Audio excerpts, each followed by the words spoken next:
Welcome to my channel সুরুচি খাবার। আশা করি আপনারা সবাই ভালো আছেন। তো চলুন আজকে আমি বানাবো আলুর পকোড়া। দেখে নিন, খুব সুন্দর মোচমোচে একটা খাবার। এখানে আমি আলুগুলোকে সুন্দর করে গ্রেট করে নিয়েছি। দিয়ে দিলাম 1 চামচ ময়দা, একটু লঙ্কার গুঁড়ো, একটু লবণ, আর একটু দিয়ে দিচ্ছি আমি জিরার গুঁড়ো। দিয়ে ভালো মতো করে সুন্দর করে এগুলোকে আমি মাখিয়ে নেব। বর্ষার বিকালের দিনে নানান কিছু খেতে ইচ্ছা করে, তো এই আলুর পকোড়া বানান, সবাইকে বানিয়ে খাওয়ান, বৃষ্টির দিনটাকে উপভোগ করুন। এরকম করে আমি আলুগুলোকে মাখিয়ে নিচ্ছি। এখন আমি দিব একটু হলুদের গুঁড়ো, যাতে কালারটা একটু সুন্দর হয়।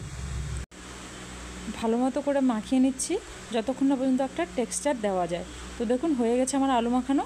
এখন আমি কড়াইয়ে তেল গরম করে নেব। তেলটা খুবই গরম করে নিয়েছি। এখন আমি দিয়ে দিচ্ছি একটা করে পকোড়া। এখন আমি আঁচটা মিডিয়ামে করে রেখেছি যাতে জ্বলে না যায়। এভাবে আমি সমস্তগুলো দিয়ে দেবো, দিয়ে ভালোভাবে উল্টে পাল্টে ভেজে নেব। একে একে দিয়ে দিন সবগুলো, যাতে আবার জয়েন্ট না লেগে যায়। প্রত্যেকেরই ঘরে থাকা আলু দিয়ে এই রেসিপিটি বানান এবং আমাকে কমেন্ট করে জানান কেমন হয়েছে। অবশ্যই তৈরি করুন।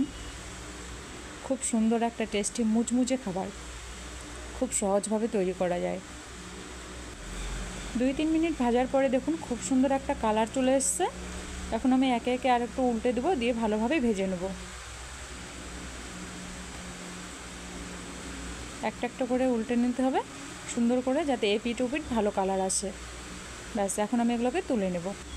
ধন্যবাদ সবাইকে। চ্যানেলটি সাবস্ক্রাইব করে আমাদের চ্যানেলের পাশে থাকুন।